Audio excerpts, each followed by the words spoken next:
So we have been set up and we're technically a charity, but at the Yeah. same time we're more social enterprise, which we took a long time to get DGR status. And so basically DGR status allows us to get donations for those who don't know. Yeah. Um, and it took us 3 years or so to actually get set up with DGR status, which meant we couldn't receive any donations. So Um, we had to get set up as like fee for service model, which meant schools pay for our programs and we deliver the programs, which is yeah. still the case now. But it's a really big positive because at the end of the day, we've got this like model that's semi self-sustainable. We still are looking for donations and always as a charity looking to grow and bring in those donations. But we're about 65-70% that comes in through fee for service, Mhm. which for a charity is very uncommon. So yeah, that's how I we, think that's awesome. And it's really interesting. I can just imagine like parents of the children whose lives you've impacted donating because it's like more people need to know about this. yeah. And that's kind of the phase that we're in at the moment where we've been around since 2018, but obviously COVID in there kind of like was wild. Yeah. Um, as with everyone. And then the last couple of years has kind of like taken off a bit, but we haven't necessarily had the infrastructure internally to really like push out and market and um, share what we're doing. And I feel like we're just at that stage now where we've kind of built our team, we've got our programs, everything's ready to go now. It's like, okay, cool, let's go and let's push this out.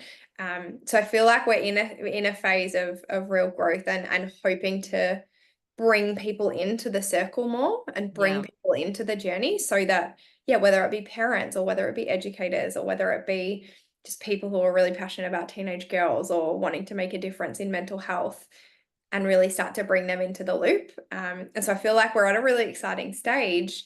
It's also a bit scary and daunting, but we're at an exciting stage where we need to grow and we need to grow within the organization. And like, I think we have the means to do that and we've got the product, but yeah, it's a challenging, exciting phase. I love it. And I mean, you're right. It just sounds like you are like on the precipice and everything is like leading to this point. I just think it's so cool. So what's your strategy going to be to grow, like to get the word out there? What are you planning? Love that.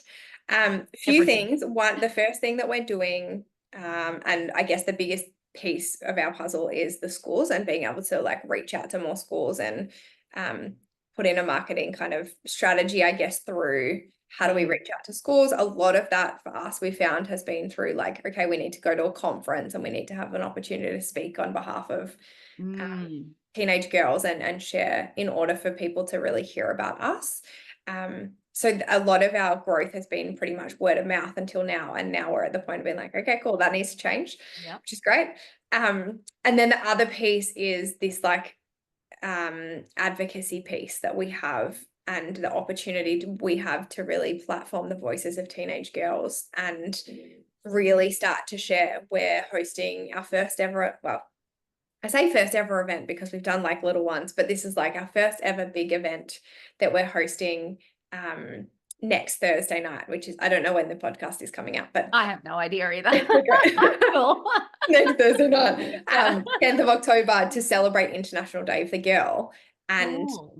yeah, it's going to be heaps of fun. We've got a US author who has just written a book. If you have teenage girls in your life, read this book. It's called Underestimated: The Wisdom and Power of Teenage Girls. Oh, cool. I And want it to is read that. Yeah. it is literally all that we do, and we just do it on the ground, and it's phenomenal. So we've got her zooming in to kind of be interviewed, and then we're doing an interview panel with Helen Lewitton, who's our clinical psych, and then some young girls as well. So yeah, I feel like that's kind of our hope of a springboard into an opportunity to bring in corporate partners, to bring in like donors and like build those relationships, and also have schools there to continue to build those relationships. But I think, yeah, in terms of strategy, like we're figuring out on the fly. I love it. I mean, look, everything that you're saying sounds totally spot on. Okay, good. Obviously this, yeah, I mean, you know it already. But like, obviously going through the schools, obviously the events, obviously the advocacy piece. I mean, I think you have it nailed. This is such an exciting time for you.